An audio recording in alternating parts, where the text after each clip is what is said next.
The Child, the Eagle, and the Raven. A short story written and narrated by YonathanJ. Part 2. My friend the eagle leaped several times and placed itself between me and the raven, my protector. But I noticed the raven didn't pay any mind to the eagle or even to me. Its eyes were locked on the gold nugget, and I could feel a hint of madness in the bird's gaze, an obsession much akin to the one I had a few moments ago. I got up, holding the gold nugget in both hands, ready to make a run for it, when I heard a voice calling me from the other side of the river. Shocked, I turned around. How could anyone be here and know my name? It was my mother, arms open, calling me in a loving manner. I stood there in complete disbelief. She was inching toward me, expecting me to start running in her arms across the river to safety. As I didn't, she ordered me, as my mother, to come back to her at once, to come back home and hand over the gold nugget for safekeeping. We'll keep it for emergency, she wailed, her hands shaking. I figured as such. She wanted to have it for herself. What a greedy old woman. I turned away and ran, but as I did, I came face to face with my father of all people. I froze in place, as his tall and frail figure was towering over me.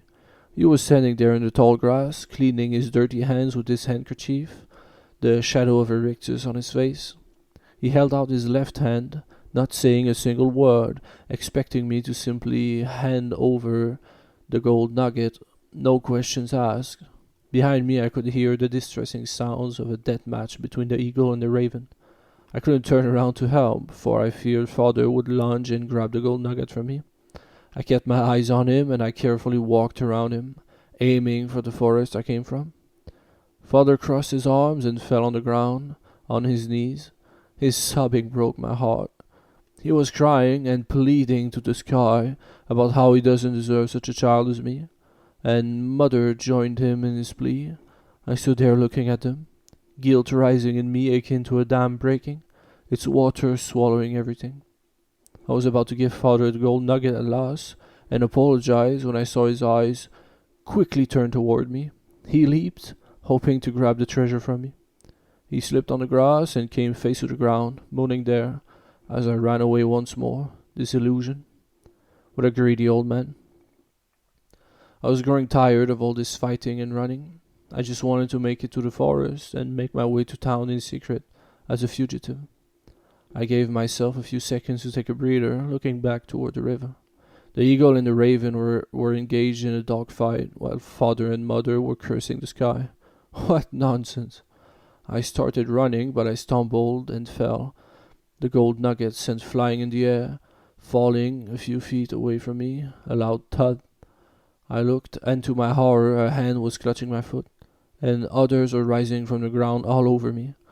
I crawled and broke free and quickly searched for the gold nugget that was nowhere to be seen. From the ground rose my good friend from class, that was holding triumphantly in his hand the golden nugget. I chased him and tackled him down, yet all around me the ground collapsed and revealed the presence of all my other classmates, all reaching their hands toward me in the middle, toward the gold nugget. I grabbed it with my left hand and held it high in the air. Never will they take it from me.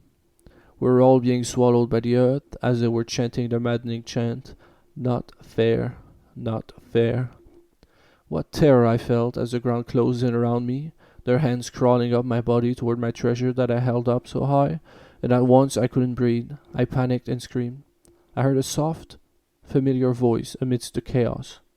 I opened my eyes, and through the dirt I saw her, my little sister. Her light plowed me from down there and back on the grass field I stood once more. To my surprise, I never let go of the gold nugget. I was still clutching it with my left hand. I sat there in the grass, looking at my little sister, walking toward me, both her hands behind her back. I held my gold nugget with both hands on my chest, but she didn't seem to care for it. How odd. She was strolling toward me with anticipation, in her simple, happy self. She was smiling. She made me feel at peace, at home after all that nonsense had just happened. I relaxed at last, and my little sister asked me, "Left or right?" I said right, and she offered me a nice big red apple. I laughed and grabbed it, and she revealed that in her other hand was another apple. We sat together, eating our tart apple, sitting there in the long grass, looking at the clouds roll by, time sitting still for us. I realized I had let go of the gold nugget. It was sitting there heavily on the ground beside me. I laughed, and my little sister laughed. I told her I'll be coming back with a surprise. I got up, took the gold nugget, and walked toward the river. My parents were gone, so were my classmates and my sister. The clouds were scattering, the sun flickering over all.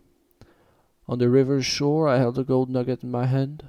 The eagle and the raven stopped their fighting at once, looking at me. I had made up my mind at last. I threw the gold nugget as far as I could. It landed in the water, splashing loudly, and at once the raven leaped and plunged in the waters, searching desperately for the treasure. At that moment, I felt sorry for the raven. How pathetic it was, plunging and pecking at the water's surface in frustration.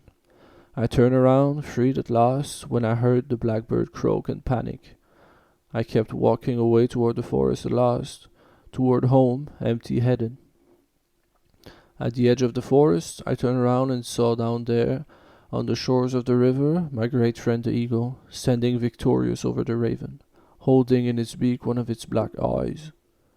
The eagle moved its head up and swallowed it, then took flight, flying high up in the sky, until it became nothing more than a speck. I wondered where my friend was going to head next, yet the speck disappeared, leaving behind only the immaculate sky. On the way back home, I stumbled upon a majestic apple tree, sitting there in the middle of the cornfield. I walked in its shadow and plucked 2 nice, big red apples. I was so happy. When I came home, Mother welcomed me back, held me in her arms, and Father asked me about my day. I knocked on the door, and my friends were waiting for me outside. I stepped on the porch, and the full weight of the evening fell onto me. I jumped down the stairs and ran along the dirt road, followed by all my friends. I could see the school bus, and at once my little sister was running toward me, crying tears of joy. I hugged her and offered her one of the apples I had plucked.